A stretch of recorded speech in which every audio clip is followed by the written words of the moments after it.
Good day, everyone. I'm absolutely delighted to be here today on behalf of ICMA to introduce this important event, and it's entitled, as we've just heard, Transition Finance in Japan Now and Going Forward. So let me please just take a short time to introduce the International Capital Market Association and our work in the cross-border bond market for those of you who may not know us.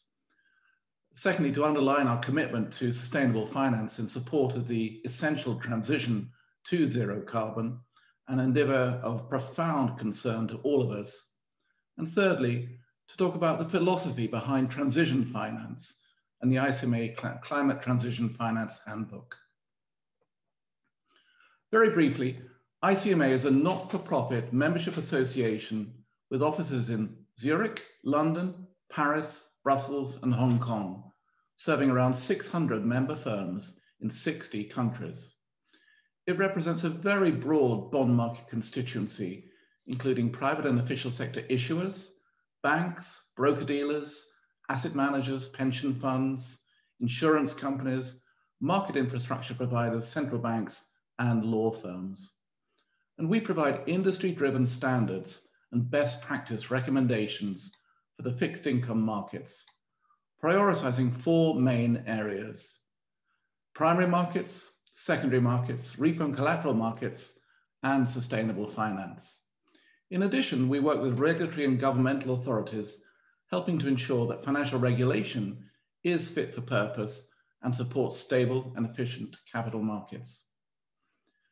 We have member banks in Japan who are supported by our Asia Pacific office, and this office was established 8 years ago in Hong Kong to look after our expanding membership base in this fast-growing region and ensure that the Asian perspective is fully reflected in our global market practice and regulatory initiatives. Global interest in sustainable finance has accelerated in the years since the Paris COP Agreement of 2015. Looking at the fixed income market, last year the equivalent of US $600 billion of sustainable bonds were issued, and this growth is set to continue at an even faster pace. For ICMA in our standard setting role, sustainability has become integrated in all of our major capital market work streams. And through our involvement as Secretariat of the Green Bond Principles, we've been at the forefront of developments in the sustainable bond markets as the principles have become the de facto global standard on disclosure and transparency for issuers of green bonds, and they're referenced in more than 95% of bond issues globally. Japan's own green bond guidelines developed by the Ministry of Environment in 2017 are consistent with the green bond principles. Whilst the proceeds of green bonds are already widely used to fund climate-related projects, they're only part of the answer. If we are to make meaningful progress along the road to decarbonization, we need to find a capital market mechanism to support transition, allowing a broader range of entities to participate in the sustainable bond markets, including companies in hard-to-abate industries. Accordingly, we took a further step forward in providing guidance to the market on financing the transition to decarbonization with the issue of the sustainability-linked bond principles last year. These are designed to be used for more general purposes by issuers in pursuit of their transition strategy. They incorporate measurable sustainability performance targets and ambitious key performance indicators and provide for meaningful financial penalties for the issuer of the structure of the bonds. Usually, this involves the issuer having to pay a higher rate of interest in the event that the targets are not reached. And already we're seeing that the market is embracing this form of financing across a wide variety of industry sectors to meet a number of different environmental and climate-related goals. And finally, at the end of last year, to complete the picture, ICMA published the Climate Transition Finance Handbook with the aim of encouraging issuers to fund their climate transition strategy with the appropriate levels of transparency. The market for transition-themed bonds aligned with the handbooks is still evolving, but we very much welcome the joint publication of the basic guidelines on climate transition finance, which explicitly refer to ICMA's handbook by the Financial Service Agency, the Ministry of Economy, Trade and Industry, and the Ministry of the Environment, Japan. In October 2020, Prime Minister Suga expressed the aim of achieving carbon neutrality by 2050, followed by the publication of the Green Growth Strategy through Achieving Carbon Neutrality, formulated by the Japanese government in December. These are bold and important goals, and the financial markets must play an important role in achieving them. Certainly, the new guidelines will assist market participants to make their contribution. This concludes my opening remarks, and I wish you today a successful and productive conference. It's my privilege to introduce the keynote speaker, Mr. Kei Sato, Parliamentary Vice Minister of Economy, Trade and Industry for the Government of Japan, and his remarks will be delivered in Japanese. Good afternoon, everyone. My name is Kei Sato, Parliamentary Vice Minister of Economy, Trade and Industry. Internationally, we see progress in response to the climate change issues. Even in Japan, last October, Prime Minister Suga expressed Japan's target to carbon neutrality by 2050. Based on this declaration, last December, METI developed Green Growth Strategy. This is a policy that links carbon neutrality by 2050 with growth. Even in this strategy, finance is positioned as a main policy tool. Even the main subject of today's event is the basic guidelines on transition finance. This is also based on the strategy. Furthermore, last month, Prime Minister Suga announced that as a new reductions target of 2030, Japan will aim to reduce 46% from 2013 and continue to challenge the higher level of 50%. In order to achieve these ambitions or ambitious reductions target, transition initiatives such as energy saving and conservation are important. While the importance of transition continues to increase, I want to thank you for this opportunity to quickly introduce internationally this guidelines, which was just developed this month, May 7th. International Capital Market Association, ICMA, has been developing principles and guidelines on sustainability and sustainable finance, like green bond principles, and has been leading the discussions with global financial institutions. I extend my greatest respect for your activity. ICMA is also advanced in the undertakings of transition finance for decarbonization. In March 2020, it has launched a working group. In December, it has put together a handbook which serves as a guide for corporations, security companies, and investors. Sustainable finance is an important issue in Japan as well. We will expand green energy, such as the renewables, and promote innovations such as hydrogen and CCUS. But it is essential at the same time to supply funds to transition initiatives such as energy conservation for steady and consistent decarbonization. As such, METI, together with FSA and Ministry of Environment, we have developed together basic guidelines on climate transition finance. In developing these basic guidelines, we felt that international versatility is important rather than Japan unique rules. And we placed importance on aligning with ICMA's internationally debated handbook. It is our hope that through these basic guidelines and with the understanding of the investors, transition finance will be promoted and decarbonization will make a steady progress. We must draw roadmaps for decarbonization and materialize it. Going forward, based on these basic guidelines, METI will develop a roadmap for concrete transition for steel and chemical industries, which are high CO2 emission industries, but also they are critical to Japan. We plan on making this roadmap available to the investors for them to reference it. Furthermore, in order to realize global carbon neutrality, it is important to support realistic transition in Asia. For this purpose, we will deploy these guidelines to Asia. We will develop diverse transition roadmaps based on the diverse needs of Asian nations, which expects to grow furthermore economically. At the same time, we will construct a finance framework based on these guidelines. Through the different support for transition distinctive to Japan, we will seek to get these countries involved. We cannot lose any time in dealing with climate change issues. The government will work together to materialize our mid to long-term strategy for 2030 and 2050, which will allow us to lead the international community in state-of-the-art technology, which is Japan's strength, and realize decarbonized society.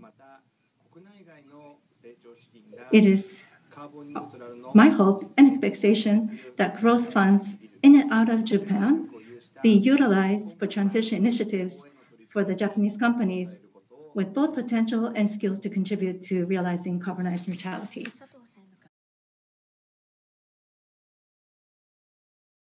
Hello, everyone. It's my pleasure to introduce and to moderate this important panel today as part of our conference on Japan's transition bond guidelines, which reference the guidelines published by ICMA at the end of last year.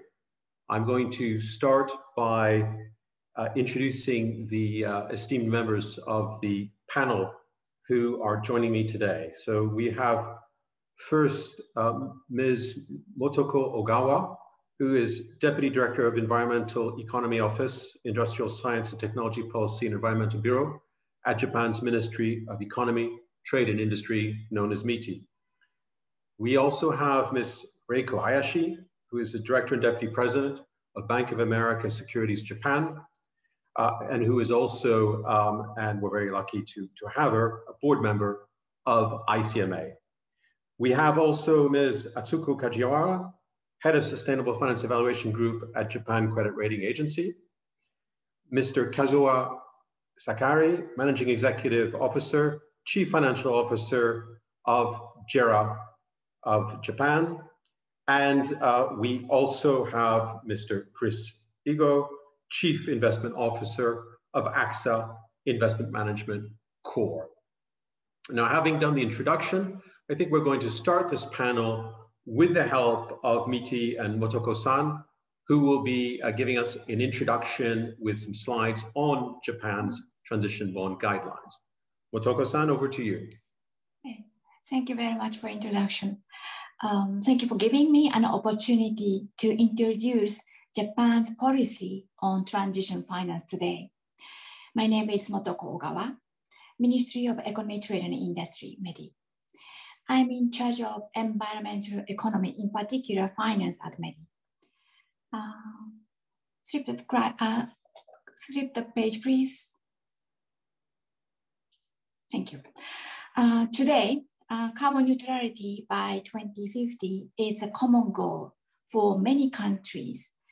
The goal is indeed like a peak of a steep mountain, and we are struggling to reach the goal. To some, the climb is steep, while to the others, the climb might be moderate. To the climbers of the mountain, whose peak is carbon neutrality, the way to the peak is both tough and very important. We, METI, are jointly working with the Finance Service Authority, FSA, and the Ministry of Environment, MOE, formulated the basic guidelines on climate transition finance and published it on the 7th of May. Today, I'm pleased to introduce the basic guidelines on the transition and talk about why we are focusing on it. Core concept of the basic guidelines on transition is, firstly, it is consistent with the international consensus, as we are aiming to achieve the goal of Paris Agreement. In other words, it aligns with the ICMA's 4 elements. It should not be based on Japanese regional standards. Secondly, it is a guide to practice transition finance. Therefore, it should be useful in business. Then thirdly, there could be diversity by regions and industries because they start from different circumstances and also because industrial structure is different by country. Next page, please. As you could see from the graph on the left side, sustainable finance is increasing. Also, green bond issuance has been increasing as indicated on the right side. Only 0.5% accounts for the use of proceeds in the industrial sector. That is not enough money coming into the industrial sector from green bonds. However, the industrial sector needs transition for carbon neutrality and a way to be financed. Next page, please. Why do we need to focus transition? Realistically, not all industries and countries will be able to reach a decarbonized society immediately. Also, they need huge investment in the transition to reduce CO2 emission. Each country has its own industry structure. Some countries depend more on agriculture, some depend on manufacturers, and some depend on the service industry. Therefore, transition pathways vary in countries and industries. Next page, please. On global basis, AXA Investment Managers published its Transition Bond Guideline. ICMA set up Transition Finance Working Group in June 2019. Then they are the pioneers of transition, and more reports and frameworks by international financial institutions followed. In Japan, to explore approaches of climate finance, METI established a study group on environmental innovation finance in March 2020. Then in May 2020, the study group published a concept paper on climate transition finance principles. Here we stated that transition can contribute to the mitigation of climate change. That is, green is not the only way of mitigation. An inclusive and flexible approach can be taken in each country and region as they are in various circumstances. In September 2020, the study group published the Climate Innovation Finance Strategy 2020. We understand to achieve SDGs and the goals of Paris Agreement, transition should be pushed forward while we are pursuing green and innovation. We need to finance to them. That is, simultaneous promotion of TGIF, transition, green, innovation, and finance is essential. Next page, please. In October 2020, Prime Minister Suga declared carbon neutrality by 2050. How do we achieve the pledge? We formulated the Green Growth Strategy in December 2020. The Green Growth Strategy are industrial policies to create a positive cycle of economic growth and environmental protection.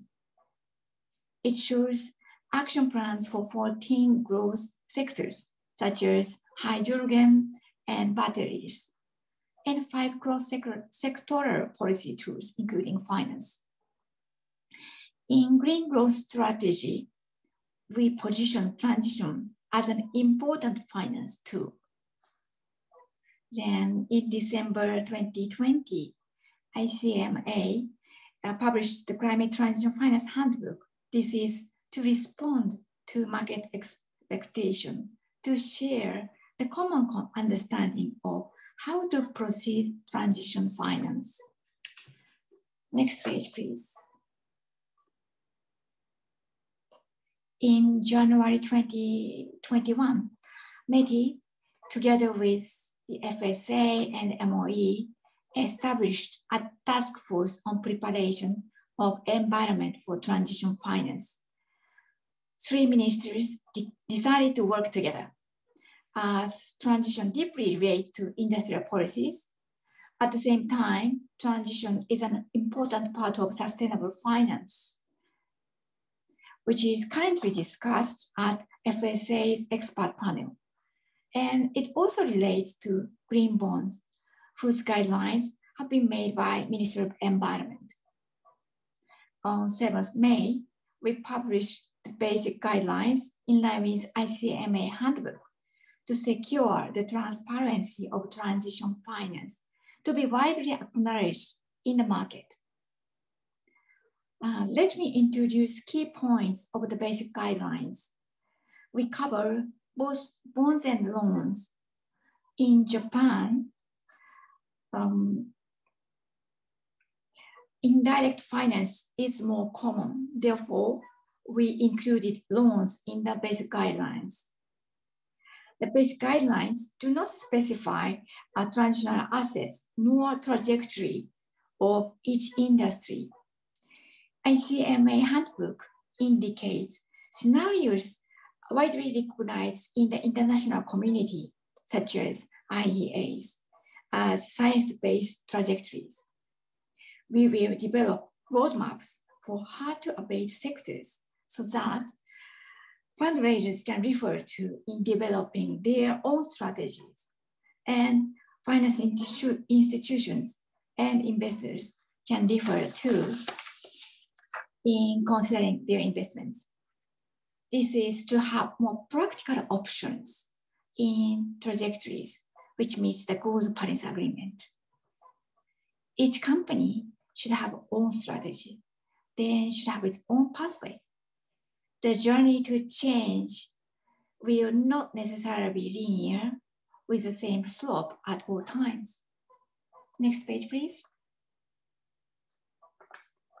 We took count of ICMA handbook as we are aware that the market has appreciated ICMA's several principles. We follow 4 key elements: a strategy and governance, and environmental materiality, and science-based strategy, and with targets and pathways, then transparency. We hope that transition finance becomes a useful tool to reach carbon neutrality. We need a good understanding of the market toward companies who make efforts for transition toward carbon neutrality. Thank you. Otoko-san, thank you very much for that introduction of the remarkable work that Japan has done through the cooperation of several ministries and supervisory authorities. I wanted to start by asking you if there were particular challenges in drafting these guidelines, and also were there any difficulties when you were looking at the ICMA handbook and potential alignment? I have been asked this question many times. Sometimes it is not easy to work with other ministries who have different objectives in their own policy and have their own manner of how to proceed. But in the area of sustainable finance, 3 ministries share the same objective. That is, transition is crucial to achieve carbon neutrality. At the same time, we must secure the transparency and reliability of transition finance. Transition finance is a way to achieve the goal of Paris Agreement. With this in mind, we consider consistency with international consensus is indispensable. we agree that the basic guidelines align with ICMA handbook. So we did not have major arguable points. In the course of drafting the guidelines, we had dialogues with industries, security firms, rating agencies, and external review providers, in addition to task force meetings. By listening views of potential users of transition finance, we naturally came to agree to what we expect to the basic guidelines. And sometimes such guidelines align with international standards and not easy to adapt by industry people with practical reasons. It is quite understandable. But to be chosen by investors, transparency and credibility are indispensable. For example, just transition has not been clearly defined nor well discussed in Japan yet, but it is an important concept and we cannot neglect. Therefore, we discussed and we decided to introduce it in the basic guidelines. Similarly, we decided that the basic guidelines requires targets covering scope 3.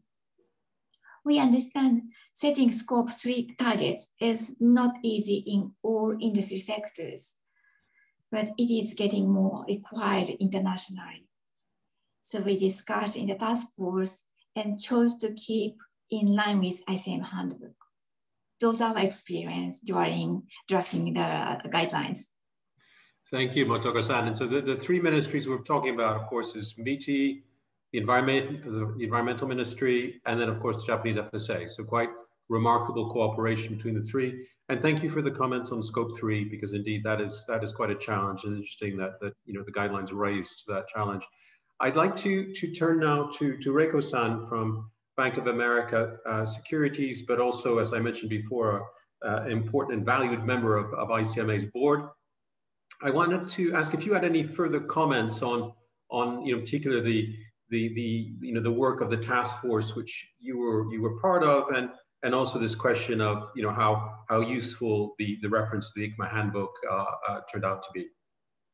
Thank you very much, Nicholas, and thank you very much for your kind remarks. So good afternoon, good morning, everybody. My name is Reiko Hayashi. As Nicholas mentioned, I work for Bank of America and also ICMA. Due to my role, I have been involved in the discussion of ICMA Climate Transition Finance Handbook, as well as Japan Climate Transition Finance Guidelines since last year. Responding to your question, there are several points which I would like to share with the audience about the commonalities of both documents. First of all, needless to tell, as Oga-san mentioned, both documents' purpose are to provide market participants with the guidance how we can utilize financing to achieve the goal objectives set in Paris Agreement on climate change. Secondly, I think the keywords for both documents are, as Motoko-san mentioned, credibility, transparency, and then inclusiveness. As the illustration of the first page of Motoko-san's material, there are many pathways to reach the peak. And then for someone, it is not so easy. And for someone, it is moderate. And the market participants should have clear and transparent guidance in order to not to be lost on the way, or should avoid any misleading or confusing pathways. If I talk about specific features about Japan guidelines, if any, some elements of Japan have been taken into consideration. As Motoko-san mentioned, there are several hard to abate sectors, while they have many seeds of innovative technology as a potential game changer going forward.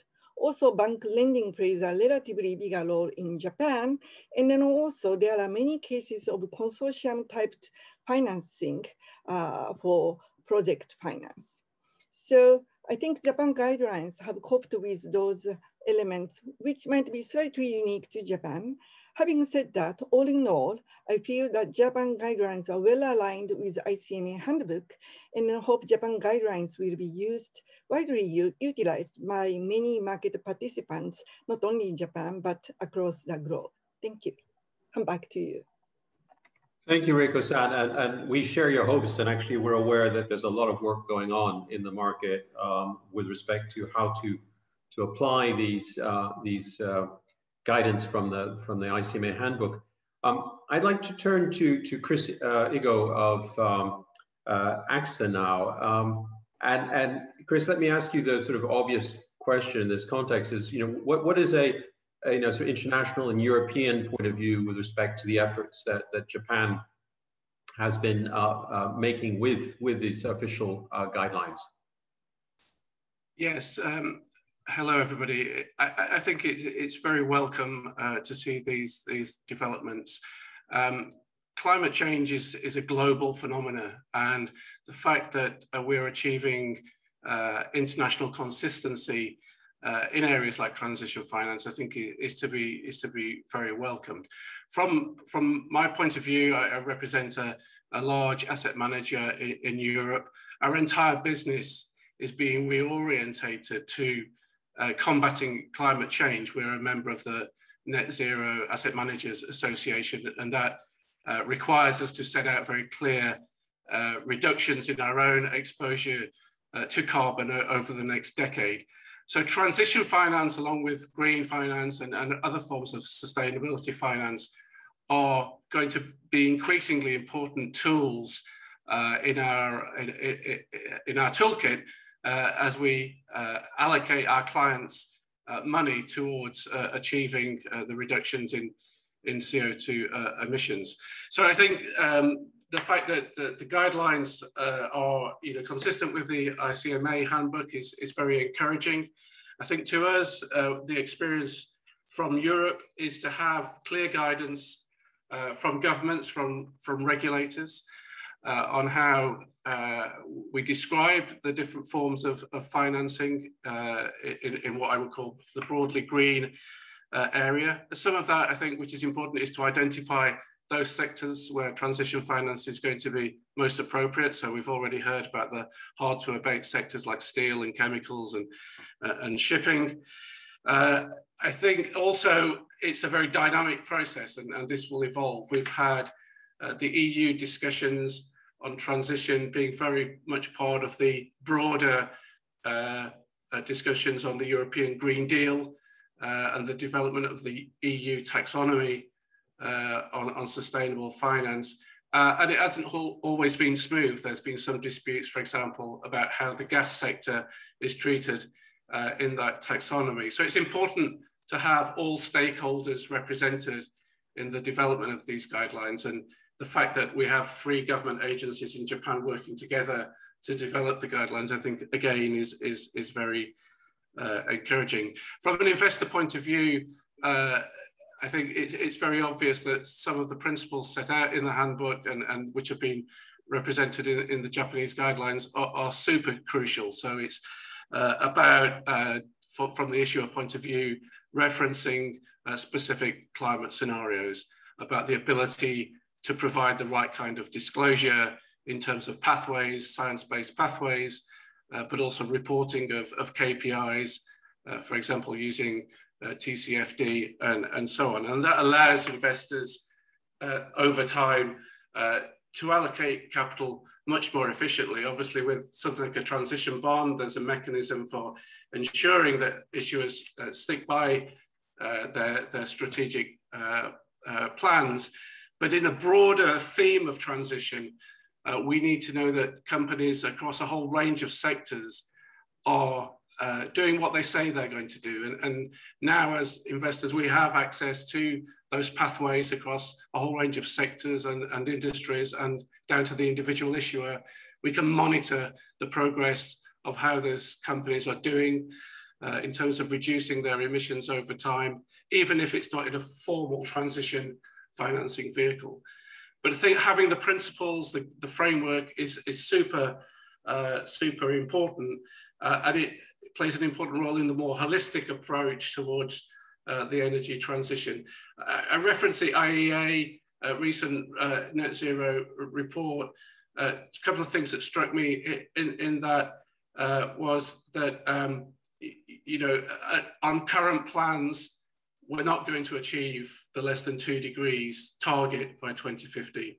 Some more investment is needed with greater urgency. Second point that struck me was we have the technology today to achieve the targets by 2030, but to achieve the additional carbon reduction targets by 2050, the technology is still at the embryonic or prototype stage. That again requires huge amounts of investment to scale the technology up and allow it to be deployed across a whole range of different industrial sectors. Transition financing has to be part of that role.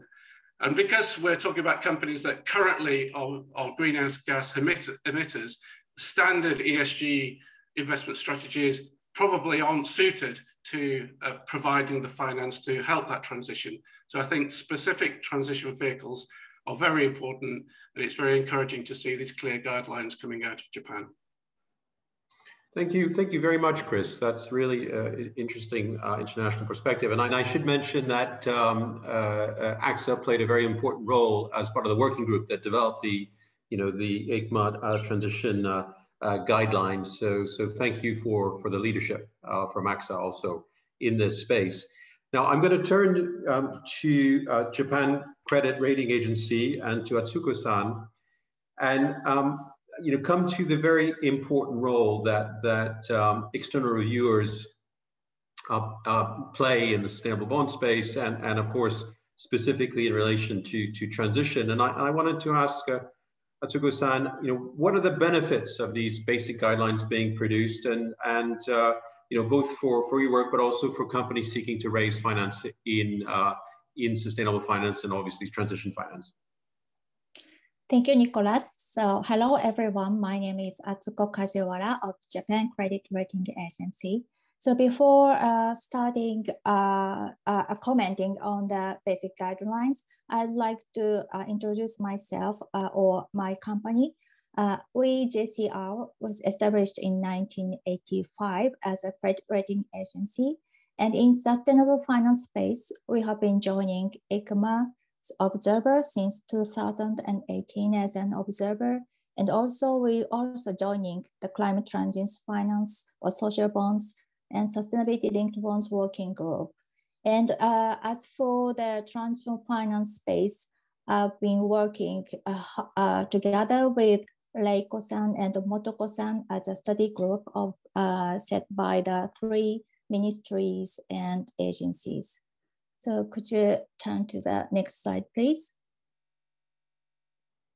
So this is our methodology of the external reviews on climate transition finance. This aligns with the climate transition finance handbook. So it is very, we very appreciate for the climate transition finance handbook, because they clearly mention that there are 2 types of climate transition finance. One is specified use of proceeds type, and another is unspecified use of proceeds type. So for the specified use of proceeds bonds and loans, we refer ICMA's Green Bonds Principle, Green Loan Principles, and also Climate Transition Finance Handbook, of course, of the MEMOI and Green Bond Guidelines as well. And for the unspecified use of proceeds, but set long-term SPTs, we refer ICMA's SRB principles, LMA's SRI principles, as well as Climate Transition Finance Handbook, and also the basic guidelines established by the METI, Japan JFCC, and MOE. So as you may know from this, we very appreciate for both the Climate Transition Finance Handbook and also the basic guidelines, because external reviewers has to develop our methodology by myself, but it sometimes needs to consistent with the international standards. So the basic guidelines of Japanese basic guidelines are perfectly consistent with Climate Transition Finance Handbook. So we can have keep our consistency in local market as well as international market. And another important thing regarding this handbook and guideline is that the important idea that both guidelines and handbook show is that transition is not product basis topics, but it should transition story. So the 4 factors mentioned in the handbook and guidelines shows very important things we should consider when evaluating the transition story of each company. And I also like to mention that Japan has a good example in green bond market, where Ministry of Environment established green bond guidelines in the very early stage of Japan's green bond market to show the actual examples and detailed explanations for green eligible projects. This accelerated the green bond issuance in Japan and how the issuance amount in Japan ranked in top 10 within top 10 now. And it is also valuable for us that 3 ministries and agencies cooperate to establish this policy, as it shows consistency for the market. Together with these guidelines, the government also plans to develop the roadmap for the major high emission industries. We expect these government efforts accelerate the finance to support each company's transition pathway. That's all from me. Thank you. Thank you very much. I have a follow-on question for you, Atsuko-san. Can you give us any, or are you aware of any examples of transition-themed debt transactions in Japan to date, and particularly, what is the level also of interest from creditors and investors in this area from your perspective? Well, thank you, Nicholas. So let me introduce our very first examples in last March. It's about the K-Line company, which is one of the major shipping company in Japan.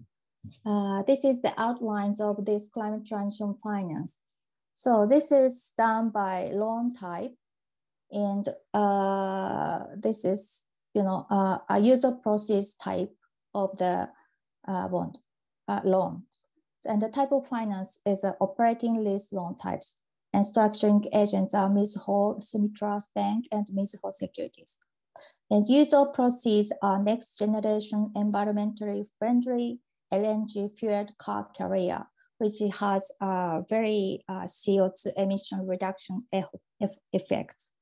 In addition to the high CO2 reduction effect from this LNG ship as itself, we also confirmed that this finance is perfectly aligned with climate transition finance handbook. So when we see their alignment, we see the 4 factors which are written in the climate transition finance handbook. And factor 1, they have a long-term vision for 2050, which is aligned with IMO, which is a global industry goals, and Japanese government strategy as well. And looking at the 2030 milestone target, which is very ambitious to exceed IMO's target. So it is specific technical committees with clear management initiatives to realize this milestone. Regarding the factor 2, they are, as a shipping company, so their core business model is necessary to do the decarbonization effort. So maritime, in that sense, this aligns with factor 2 as well. Regarding the factor 3, its strategy was made by global warming scenario analysis. So they are doing 2-degree cases and 4-degree cases and try to do calculate their CO2 emission reduction efforts. And their long-term CO2 emission strategy was approved as SBT by SBT initiative in 2017 as well. So this is very science-based. The last factor for, but not the least, transparency of its investment plan are secured by getting a third-party verification for its CO2 emission, taking SPT, and also their disclosure level was ranked as A in CDP. CSAS also checked its actual investment plan as an external reviewer. So looking at the next page, please.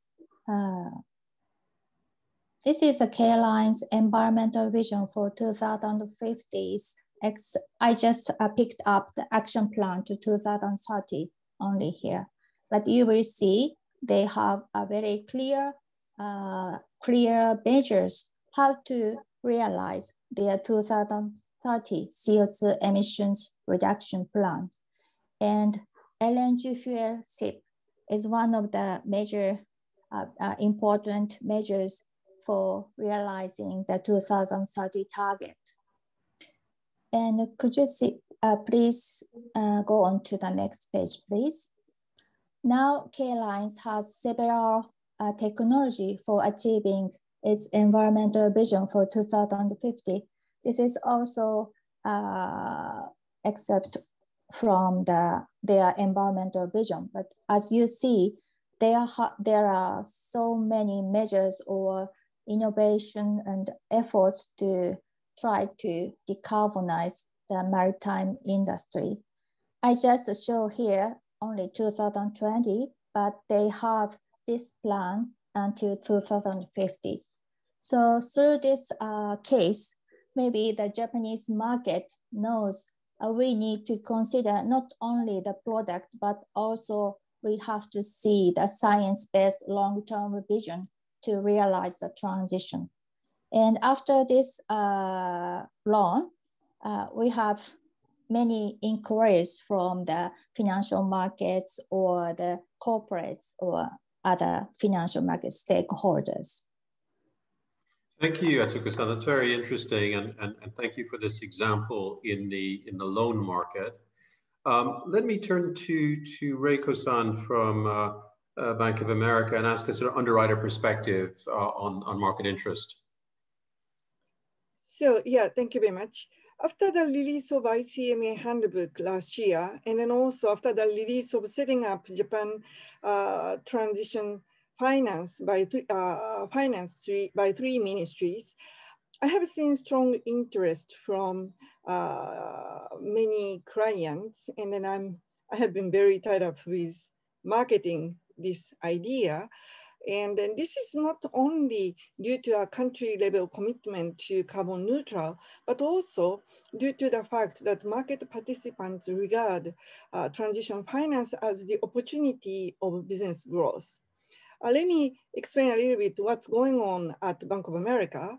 For your reference, Bank of America has announced GHG zero emission as global level, including scope 3 by 2050, while we committed $1.5 trillion for sustainable finance business by 2030.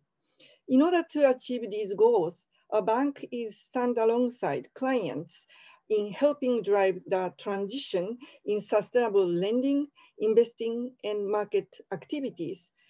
I think we believe in the value of this initiative as well as business opportunity. I think now we are seeing more Japanese issuers, investors, or banks announcing their sustainable goals. And I strongly assume that once roadmaps for each industry sector become available, I will see more actual transactions with transition finance concept by Japanese market participants. So I think this theme will be one of the hottest themes in Japan, hopefully, and then hopefully we can have more business. Thank you. Thank you, Reiko-san. That was very interesting. I'm now going to turn to a key stakeholder in this discussion, and I'm going to ask a question to Kazuo-san, who's representing JERA. Now, JERA is very well known in the Japanese energy market, but perhaps less well known internationally. So perhaps we could start with an introduction, Kazuo-san. Okay, can you hear me? Very well. Okay, thank you, Nicholas, for the intro. Hello, everyone. My name is Kazuo Sakairi. I'm a Chief Financial Officer of JERA. First, I'd like to thank METI, ICMA, all the panelists and the participants here for today for providing us this opportunity. Let me introduce our company, JERA.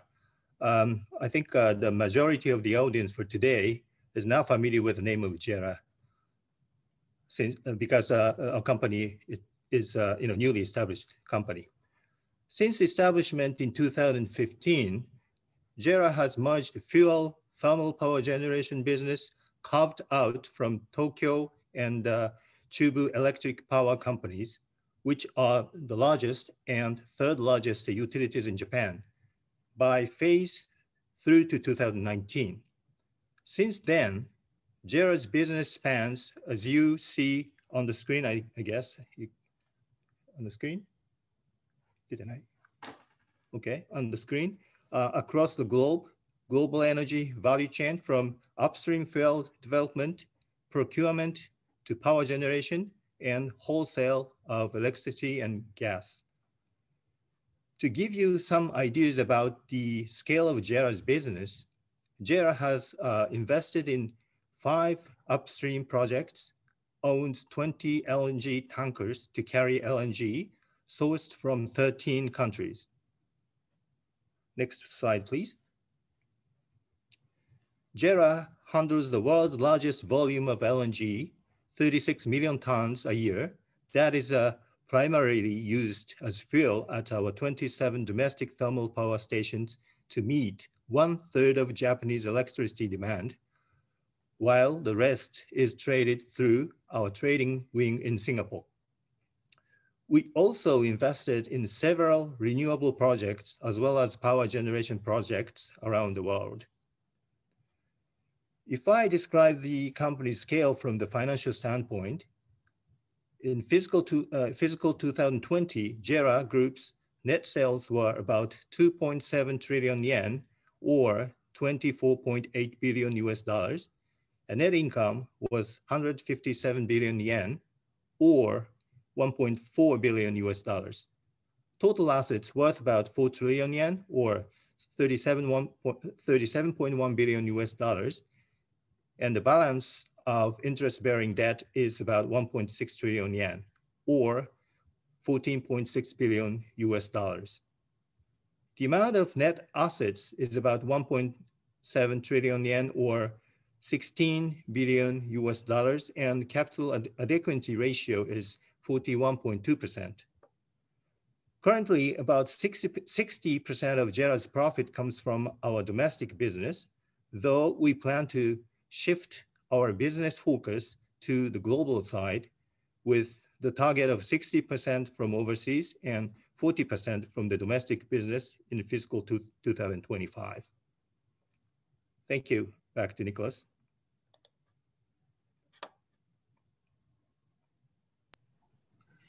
Kazuo-san, thank you very much. I think it'd be interesting to get into a bit more detail with you. JERA has committed to a net zero target by 2050. Can you tell us how you plan to do that? What are your transition plans, and do you plan to use transition finance in that endeavor? Okay.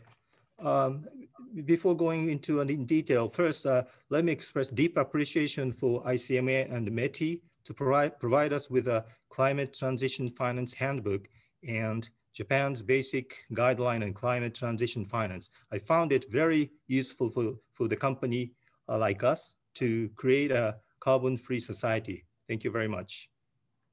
We believe it is extremely important and beneficial for us to introduce our decarbonization strategy, which we have named JERA Zero Emission 2050, to global investors and mainly in Europe, US, and Asia by utilizing transition finance. JERA's decarbonization approach are slightly different from the ones of European and US counterparts. I will explain our strategy later in this session. I think utilizing transition finance can accelerate building great relations and engagements between the investors and us. And I personally believe the transition finance will build a bridge between many investors and JERA in its decarbonization journey. We are in the position to actively lead the realization of a low carbon society as Japan's largest power generator and also as a global energy provider. We have created and announced JERA Zero Emission 2050 in order to accelerate our efforts to achieve a carbon-free society and clarify our long-term goal. At the same time, we have formulated a specific roadmap for realizing this Zero Emission 2050 in our domestic business and have set new targets.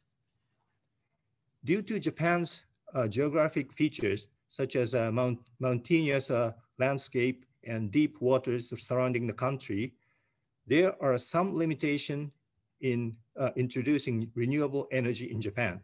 In such situation, instead of trying to achieve 100% dependence on renewables, we believe there are more certain, practical, fast, and economic approaches to achieve net zero in Japan. This leads to our Zero Emission 2050 strategy, which has 3 key approaches. The first approach is renewable energy with zero emission thermal power in parallel as they mutually complement each other. We support the interaction of renewable energy with zero emission thermal power, which is not affected by weather conditions. The second approach is a tailor-made zero emission roadmap by country or region.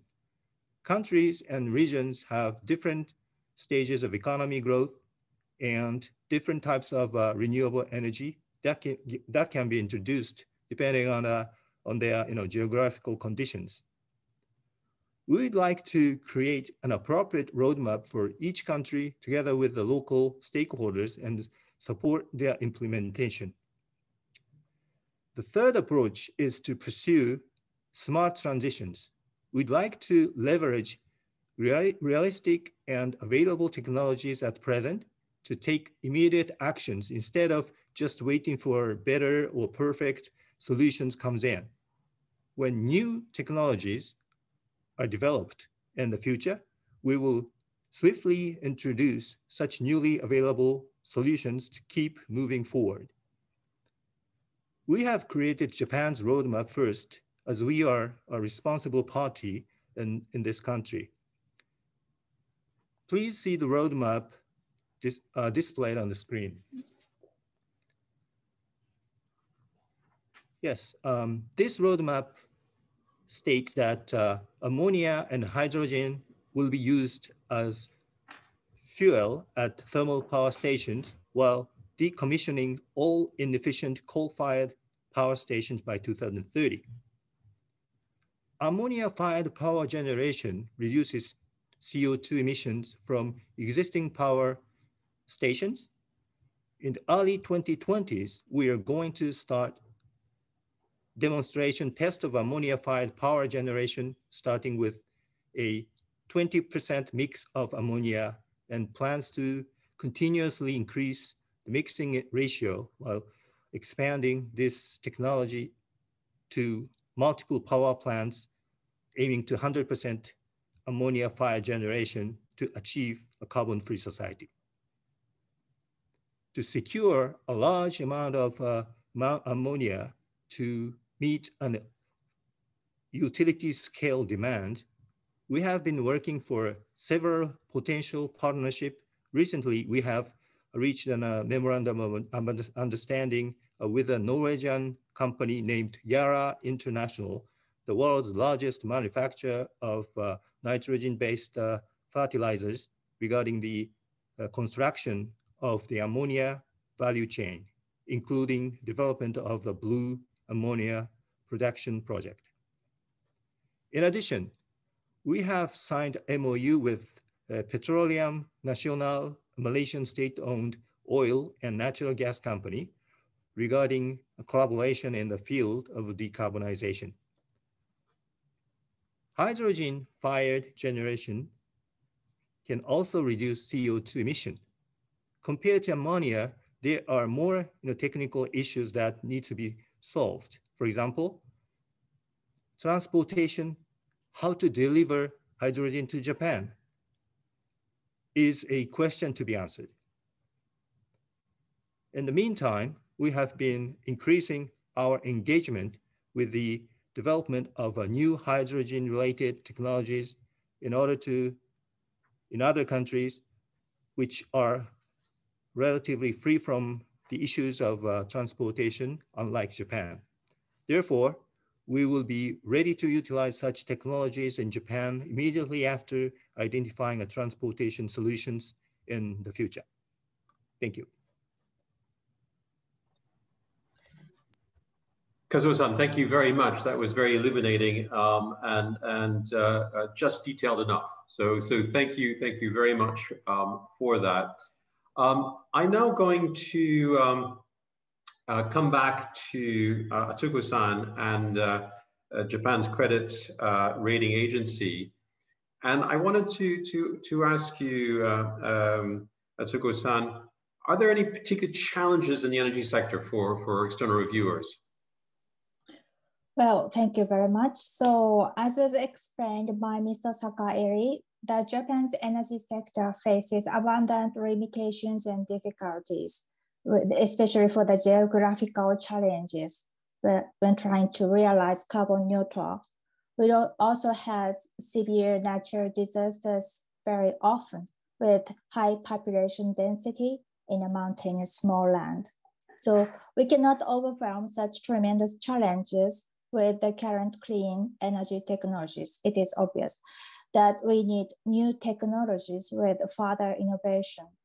As considering such, at this moment, renewable energy is the most apparent clean energy, but we need more options to reduce carbon in energy sector for 2050. And our mission as an external reviewer is to provide consistent, fair evaluation or transition finance, which is to clearly contribute to achieve Paris Agreement goals and Japan's decarbonization pathway.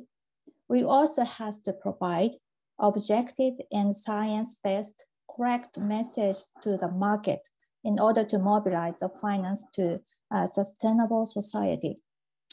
In order to send the correct messages about the company, we have to know each industry and company's impact profile, which reflect its nationality, industry, company scale, and its management policy. When looking at energy sector in Japan, as Mr. Sakaeri mentions, we need to aim for realized carbon neutral energy by 2050, together with overwhelming various challenges and limitations. We also need to consider the economic rationality when determining decarbonization energy mix for realizing just transition. Drastic and huge investment to clean energy directly reflect to the electricity and other energy prices. If electricity tariff goes up, first lower income people are suffered. So we have to consider how to transit to the lower carbon society with minimum economic adverse burden for lower income people as well. JCR believes this is one of the important evaluation points as well. JCR finds that JERA's long-term carbon neutral strategy is reflecting Japan's long-time fights to reduce pollution with continuous innovation and technologies as well. We believe Japan has plenty of innovative history in environment field, and we can expect more to Japanese industries, which could produce innovation seeds for decarbonization by 2050. JCR supports unlimited innovation possibility to zero carbon by providing our opinions with our expertise in the various sectors, and not only to the domestic investors, but also to the global investors, I hope. Looking at Japan's industry structure, we have various manufacturing industries. Some of them are globally well known. And looking at the breakdown of Japan's CO2 emission by industry, About 40% are emitted from the industry sector, such as plants. Japanese corporates have various seeds of advanced decarbonization technologies. So we'd like to support these manufacturing sector's efforts to moving forward the carbon neutral world by 2050. Thank you.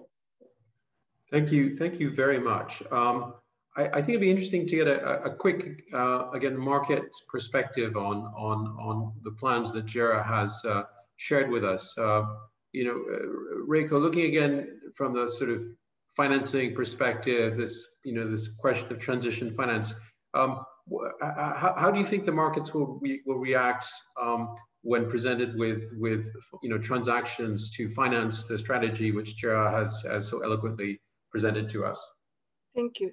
So listening to Mr. Sakai's presentation about their strategy, I thought that JERA is one of the representative companies of which are expected to transform their business model to be aligned with the goal set by Paris Agreement, while they are required by the government to continue providing services stably to the public. So JERA is one of the most symbolic companies.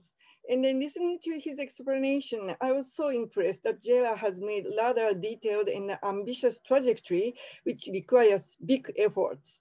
Obviously, we need to see more progress and then innovation of technology going forward, but I feel with their strong commitment, I think they will accomplish the target. I don't know when JERA is going to tap the market going forward, but if JERA comes to the market, they'll attract a lot of interest from the markets, and then also there will be many followers to them in transition finance if this kind of trajectory is pervasive enough for market participants. So it's a quite interesting example for everybody. Thank you very much, Reiko-san.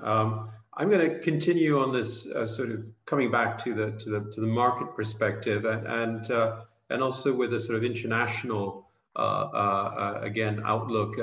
So Chris, stepping back a bit, I mean, how can an asset manager, in the market today, build a transition theme portfolio? I think there are several ways, and I'll talk about three ways that I think we can do that. The first one is to consider our long-term institutional clients and their portfolios. So here I'm talking about pension funds and insurance companies and those kinds of long-term players. Increasingly over recent years, these investors have set non-financial targets for their portfolios, and often this is around climate change and reducing their exposure to carbon. Because they are long-term investors, they tend to operate primarily through the bond market by buying long-term fixed income instruments, often as part of an asset liability type of approach to the deployment of their capital. And therefore, when they buy a security, they tend to hold it until it matures. Increasingly, we're seeing dedicated allocations to securities that have additional targets to the financial returns. So we've seen a massive allocation to green bonds, increasingly to social bonds, and I think going forward the same will be said of transition bonds as well. Put it this way, these kind of investors would not buy a bond that didn't have a credit rating. So they're not going to buy a bond from an issuer that talks about reducing carbon exposure if it doesn't have the credibility of being aligned with either the green or social bond principles or the guidelines set out in the Transition Finance Handbook. So this is very straightforward. Long-term institutional investors want to increase their exposure to these sustainable instruments. The guidelines are there to allow them to do that, and they can hold them in their portfolios for a very long time, safe in the knowledge that as part of the deal, there's a high level of disclosure, and there's an ability to measure the KPIs over the time. AXA as a group of insurance companies, that's my parent company, has already invested over $13 billion in green and other sustainable bonds. But there's a kind of second approach, which I think is a broader one, and it's about the transition theme in general, and it's not just limited to the kind of long-term institutional investors. There's huge amount of interest in impact strategies. And as part of that, strategies on the equity side, particularly, which are trying to identify the technologies that will allow the transition to take place. So we just heard from Jera on things like the use of hydrogen. Well, we're investing in companies that are developing electrolyzers to facilitate the scaling up of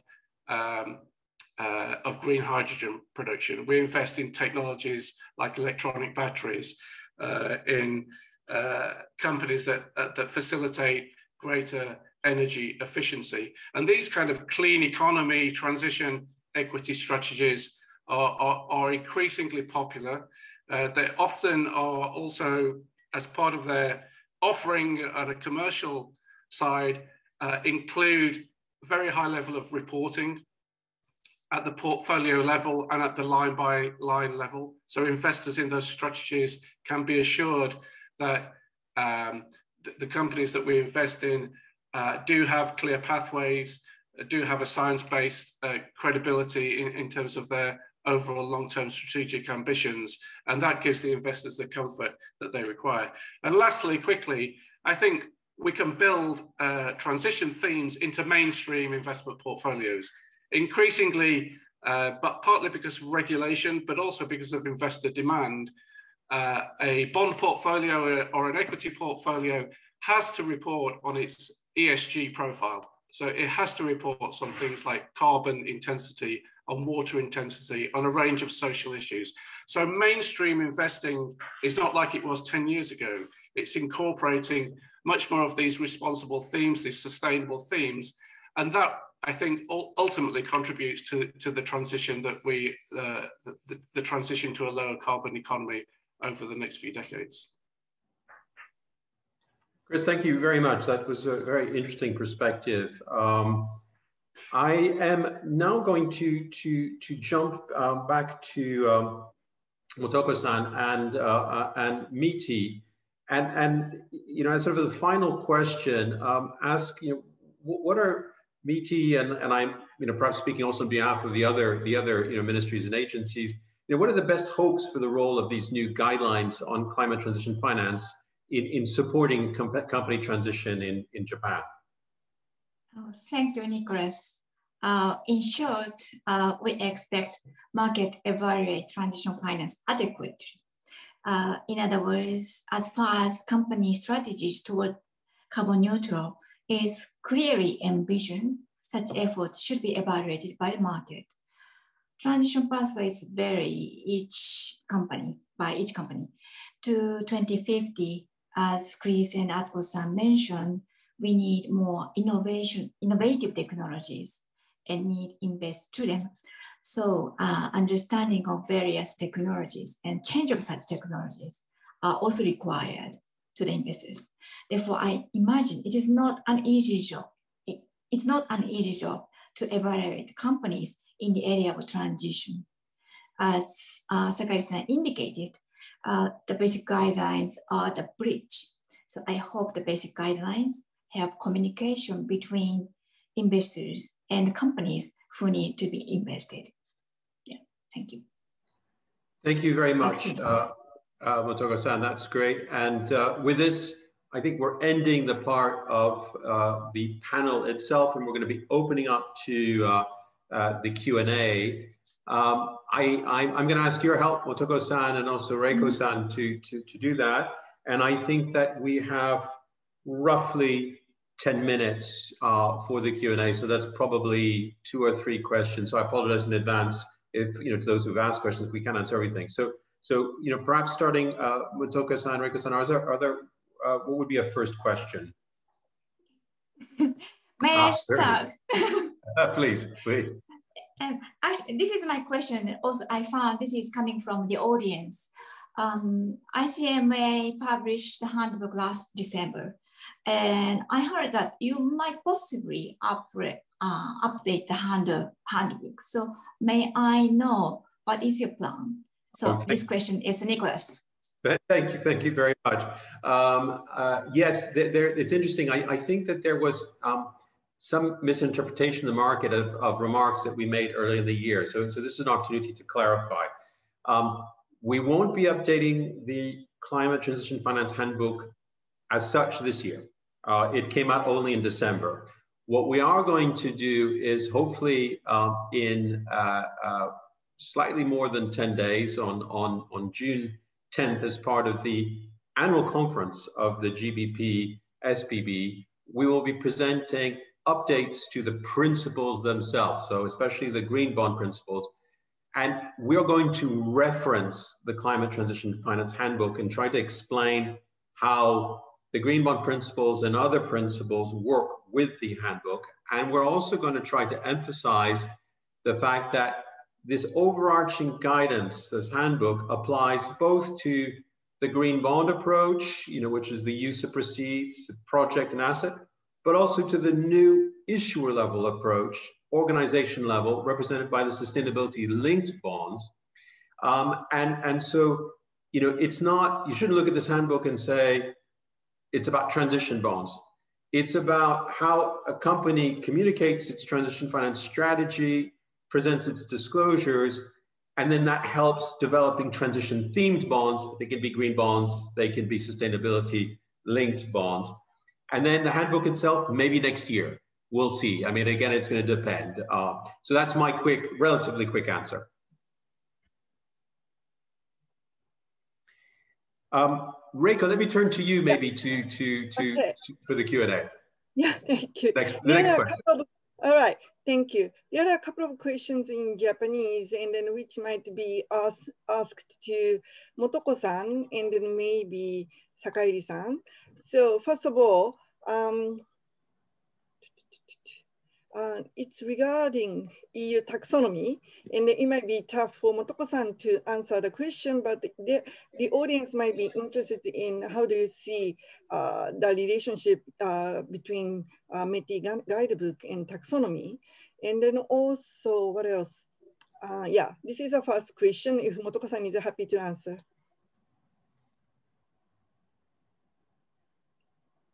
Thank you for such a difficult question to me. But really good. Yes, taxonomy is a challenging and very beautiful way to proceed carbon neutrality, and we respect such approach. At the same time, we consider transitions important because there are some other industry who are hard to abate, and we need to support for them to steadily proceed for decarbonization. So that's why we are focusing on transition. So I think this is complementary a function, EU taxonomy, and also our transition approach. Okay, another question, Motoko-san, you may see the question from the audience that do Japanese authority plan to check the actual realizations in transition plans? And then also, what will happen if the transition is not achieved? Will there be any penalty, or will there be a risk for investors as a transition was? What do you respond to this tough question? The transition finance. Maybe a question to Nicholas, because this applies to ICMA transition finance handbook as well. So maybe from Nicholas first. What will happen if the issuer cannot achieve the transition target while they raise the money under transition finance concept? That's very interesting. I think in the case of a sustainability linked bond, which has a transition theme and is under the umbrella of the guidance for transition, if the target, the transition target, has been embodied by a clear KPI, key performance indicator and a sustainability performance target, and then that target is not met. And that would be verified independently each year as part of a sustainability linked structure. Then there would be a penalty, typically in the form of a step up of the coupon. So under that structure, it's clear. If you are going to do a green bond with a transition theme, and you fail to meet, your use of proceeds in some way, or at least the use of proceeds does not lead to the kind of impact. It's a slightly different way of looking at it. So you'd be focusing on impact rather than a specific, again, sustainability performance target. Then what could happen is not any sort of formalized penalty, but clearly you would face a reputational issue in relation to your investors, and that could impact either their continuing holding of your green bond or their future appetite for your green bond. Thank you very much. Do you have any additional comments, Motoko-san? Actually, Nicholas perfectly answered to the question. And as the guidelines and handbook require the issuers to report after they issue the bonds, therefore they have to disclose what they have done. So this is, as Nicholas correctly said, this is a reputational issue and the market to judge on that. Yes. Yeah. Thank you. And maybe if I can just add, just add to this, some of the market might think that reputational risk is weak.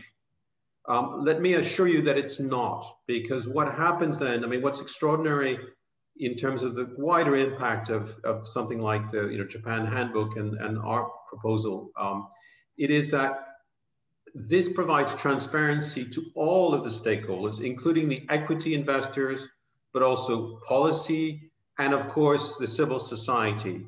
And so if you start getting into this reputational problem because of a failure, the pressure on an issuer can be very significant. And we can see examples in the market right now, particularly in the hard to abate sector, with what's happening on AGMs and votes from equity investors. So all this to say, reputational risk is not a small thing. It's a big thing for issuers in this market and generally. I just agree with that point, because having the handbook and things like the basic guidelines gives investors a much more powerful position in engaging with companies and putting companies to task. And if there is any failure to comply with the plans, it's very much in front of us in black and white. And that is a huge step forward in terms of engagement. So for issuers and then also opinion provider, it will be a bit hard task to explain their strategies and then opinions. May I understand correctly? What do you think, Atsuko-san? Well, thank you. Yeah, I think so. That's our responsibilities as well. So we have to check the pre-issuance status, how it is very science-based, or they have the actual investment plan for the future.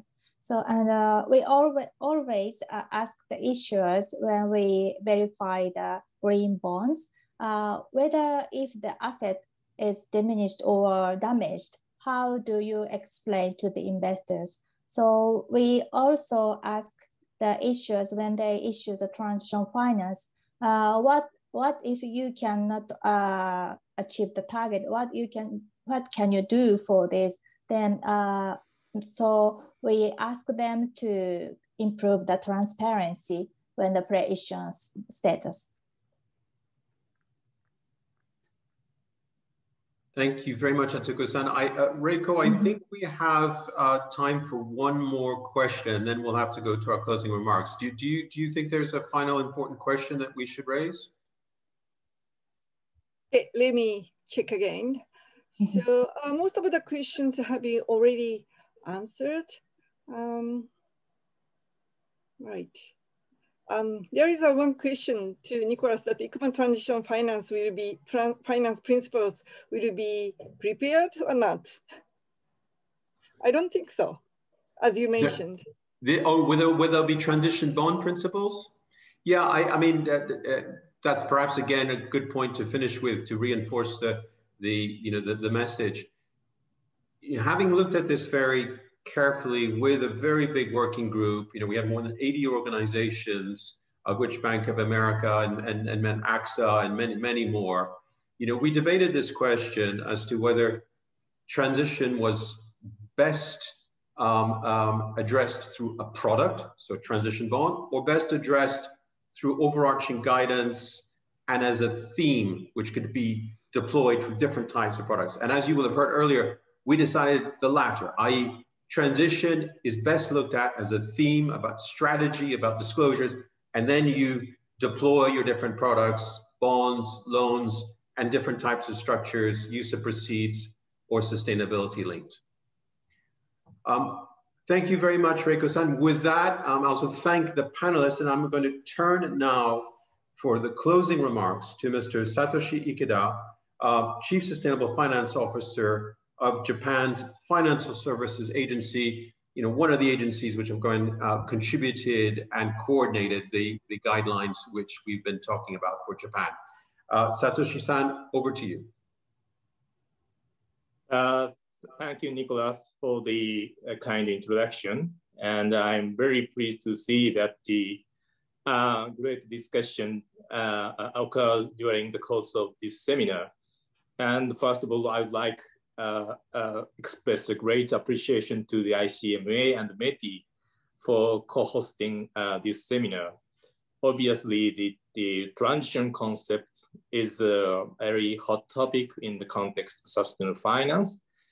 And for the eyes of some market participants, I would imagine that it is kind of a new addition of a complexity to the discussion of sustainable finance.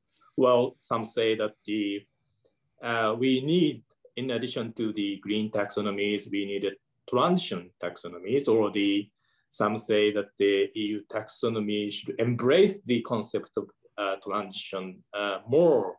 And I believe that the EU actually plans to discuss that going forward, although I'm not sure that it is directly incorporated into the existing sustainable taxonomies.